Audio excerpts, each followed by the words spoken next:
Hi,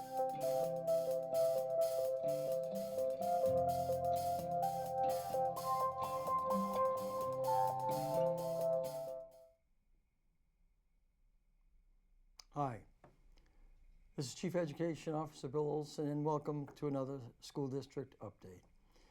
Well, we're right at the end of May with, I think, only about 12 days of school remaining. As I've said before, it's been a very fast school year, and I know I'll be joining you again before the end of the school year with another cable program. But once again, I always like to thank you for all of the time that you, as parents and community members, have devoted to making every day in our school district a good, productive day for our students and for our staff. Thank you for your volunteer work in every single aspect of our school day and school year. Please know how much it's appreciated. On this Saturday, June 1st, a very important event will be taking place, and I'll be very pleased to be participating in it, and that is the Merrimack Historical Society. We'll be unveiling a plaque from the Country School Association of America, because the designation of schoolhouse number 3, the original, I believe, Reed's Ferry School, has been entered into the registry of the Country School Association of America. This is a nationwide organization, certainly. I'm familiar with it to some degree, in that in my former district, in which I was the superintendent in Westford, Massachusetts, our Parkerville Village Schoolhouse was in the registry of the Country Schools Association. With that, certainly comes the designation of a very important school structure in the community. You know, it's very important that we preserve buildings such as the schoolhouse number 3, which is now the home of the Merrimack Historical Society, because each school building throughout the various eras in our country's history are a very important part of our culture and the fabric in our community, bringing cohesiveness in the community and to the residents of a particular city or town. And so we're very pleased that recognition and designation has been made. Along with that inclusion in the registry does come some small funding from the Country School Association for potential professional development and instructional benefits for students, along with any very small potential renovation monies.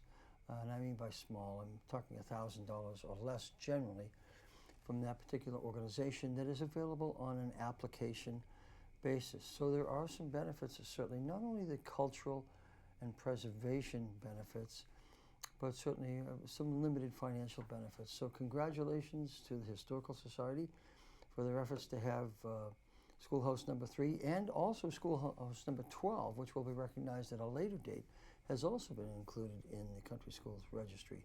So we're very pleased and very proud of the Historical Society for completing the application, submitting it, and being recognized by that nationwide organization. Lots and lots of good things continue to happen in the town of Merrimack and the Merrimack School District. I want to recognize our outstanding Human Resource Director, Melissa Faslick. The University of New Hampshire, within the last year, has aligned its Human Resource Management Bachelor of Science degree program with the Nationwide Professional Society for the Human Resource Managers, sometimes known as SHRM, S-H-R-M, the Society of Human Resource Management. That brings the UNH program into alignment, brings an enhanced, I believe, level of credibility and professionalism to the program. And Melissa has been recognized as one of 5 student leaders who will be in charge of helping to promote the program on a part-time basis, meeting with students to help them understand what a a degree program and what a potential career in human resource management is all about. These 5 people, including Melissa, represent the best of human resource management in the New Hampshire area. And so congratulations. We know that in Melissa we have one of the finest HR people in the country, quite honestly. And so we congratulate her for being recognized and being selected by UNH as one of their student leaders to promote the program. We are in the final stages. I think you've heard me mention this 10 different times this year. We're in the final stages now of our strategic plan. We just had our final meeting 3 nights ago at the high school library. We had excellent attendance, a very productive session where we did a final review of the content of our strategic plan. We will be meeting with a graphic artist to talk about the layout so that it looks attractive, it's readable, and it's an exciting document to just pick up, look at, and get some sense of direction as to where we're going in the Merrimack School District over the next 3 years. As you know, as I've said in the past, a strategic plan many years ago, used to be 10 years in length. Then with the rate of integration of technology into the private sector, into the public sector, into public education, the rate of transfer of information on a global basis, the accessibility of information, that 10-year strategic plan window dropped down to 5 years and then down to 3 years. So every strategic plan that any organization does, particularly in the public sector, is of a 3-year duration. And then we will renew it for another 3-year period after we have a thorough chance of reviewing the 24 through 27, that is the 2024 through 2027 strategic plan, to understand the status of all of the strategic initiatives, what has been accomplished, what is yet to be accomplished, and that will help set our course in years beyond. So, exciting time, trying to make sure we have a clear sense of direction in terms of what we need to do, how we need to do it, with whom we need to do it, okay? So that's going to be ready towards the end of June, and we will be presenting it to the school board first and foremost, and then we'll present it to you through social media. We'll have a few hard copies available also at our various schools if you wish to pick up a hard copy. With that strategic plan being published, we will be having the school board goals setting meeting on June 20th. We're looking forward to sitting down with the school board. By we, I mean the central office administration, our special education director, technology director, and several other people, to talk about the school board's priority goals for the upcoming school year, for the 24-25 school year. Now, that will be done within the context of those strategic initiatives that we have articulated in the strategic plan, so that there will be some consistency in terms of the direction and focus of the school system moving forward.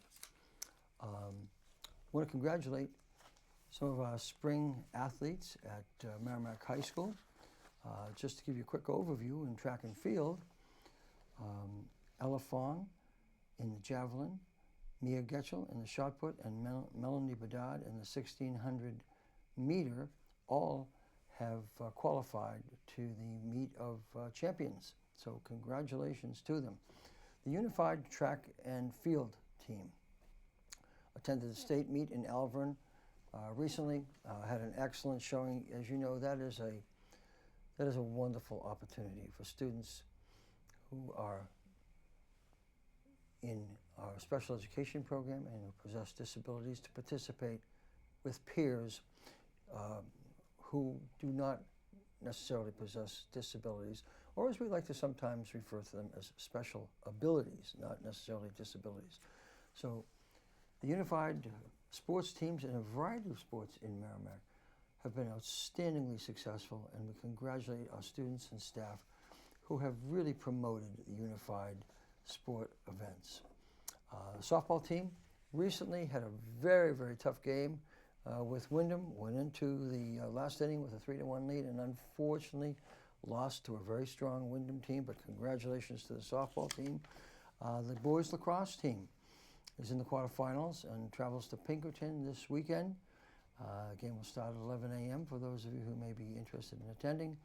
And the baseball team is hosting the first round playoff game this week against Bedford. And so congratulations once again to our sports teams. And tennis, I almost forgot to mention tennis. Katie Costa will participate as the number 7 seed in the individual girls tennis tournament this weekend. And we congratulate Katie and wish her the best of luck. I want to mention once again the Granite State Challenge team that has done such an outstanding job. I happened to mention this at last week's school committee meeting, school board meeting, and I just want to once again congratulate our team who has done such an excellent job. Let me just read briefly to you from Sarah Campbell that out of 24 appearances on the Granite State Challenge show over the years, this year was Merrimack's 7th trip to the finals, which is tied for the most in Granite State Challenge history. This is the 5th year in a row that Merrimack has completed for the championship, and a win in this year's competition has given Merrimack a second set of back-to-back championships, and it is the first team in Granite State Challenge history with 4 championship trophies. I happened to stop by Dr. Campbell's classroom the other day to take a look at the 4 trophies. They are very impressive. And I can't thank Dr. Campbell, Dr. Sarah Campbell, and his teacher Sally Agel, both MHS teachers, for the amount of time, the dedication, and devotion that they have given to the Granite State Challenge teams over the years. And of course, biggest congratulations certainly to our team members of Keyshawn Srinivasan, Trey Grant, Aaron Murray, Liam Clark, Shelby Pennington, and Avis Clever. They have done just an outstanding job. I was able to watch the program a couple of weeks ago, and they just did an outstanding job and absolutely rocked it. So congratulations to the Granite State Challenge team once again. The hardware in Dr. Campbell's classroom at Merrimack High School, is becoming very, very impressive. I want to congratulate the high school also for great 8th grade transition night. The National Honor Society students conducted a tour. As you know, 8th graders going into a high school environment are always nervous in terms of where do I find my classroom, how do I find my way around the building. After a few days, it becomes routine, but I've seen it so many times over where 8th graders are so nervous going into the high school because it's a much larger facility and much, much more active in terms of programs, activities, both during the day, after school.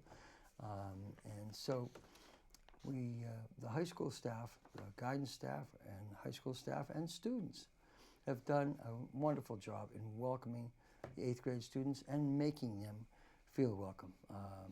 The high school had athletic teams, clubs, activities set up in their own respective tables to welcome the students and to explain the types of activities and sports, theater arts activities, music, etc. that are available to the students in the 8th grade who will now be transitioning into the 9th grade next year. At the Merrimack Middle School, the staff and students participated in their annual Washington. Some of them went to Boston, to historical sites in Boston. Not every student chooses to go to Washington, D.C., but it's my understanding from Principal Bozeman that student behavior and conduct was absolutely outstanding. They made us very, very proud, did a wonderful job. As you know, there's a tremendous amount of work that goes into planning these trips, particularly trips that are outside of the area and at the high school level, international trips such as foreign language exchange program trips. But at the middle school, the trips to Washington, D.C. and to Boston were planned and organized by Kelly Trapani, Jill Smith, and Jill Petrillo. We want to thank them for the extraordinary amount of work that they put into very successful trips to Washington and to Boston. Congratulations also to the middle school track and field team. Boys team came in second in the Tri-County third in the Tri-County Championship.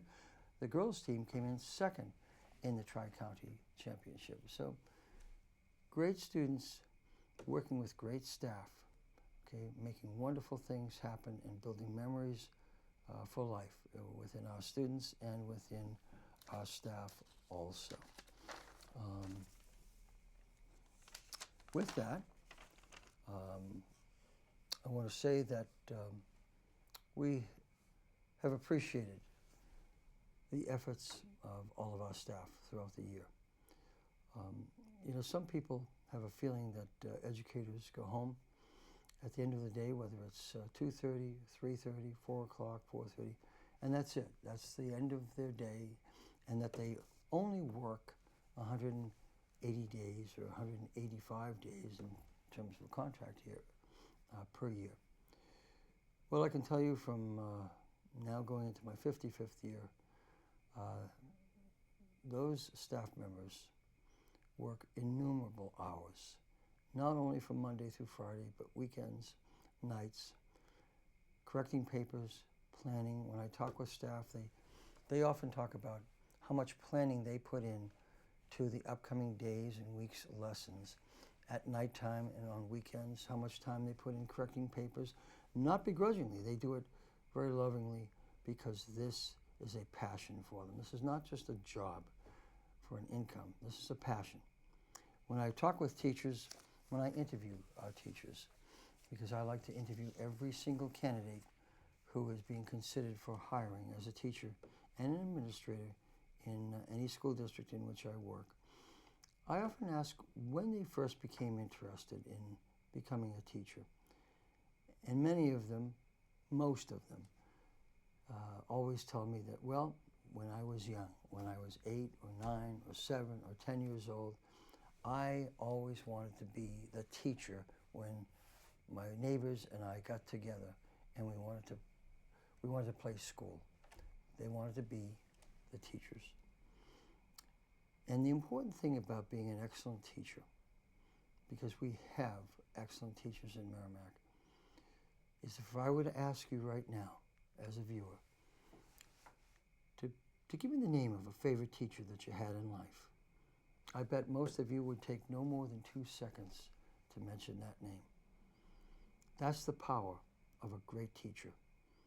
A great teacher who connects, who inspires, who motivates, who encourages, who believes in every single student, not some, but all students, and helps them believe in themselves and make sure that every child crosses the finish line. Get to know your child's teacher. I think you'll be quite impressed. And I hope, and as I say, I'll be visiting with you before the end of this school year with another cable program. But I hope you have great plans for the summer. Take time to enjoy the family, relax, because we all look forward to a very busy summer in which we close out this current school year and we immediately plan for the 2024-2025 school year. So the summertime for us, for a lot of our staff who are involved in professional development, for a lot of us in the central office who are leading the school district, the summertime represents one of the busiest times during the year, but we love every minute of it because it's great to see a very successful year end, and it's great to be planning and look forward to what we think and what we believe will be a very successful school year in the 2024-2025 time period. This is Bill Olson. Always enjoy talking with you. Look forward to speaking with you next time.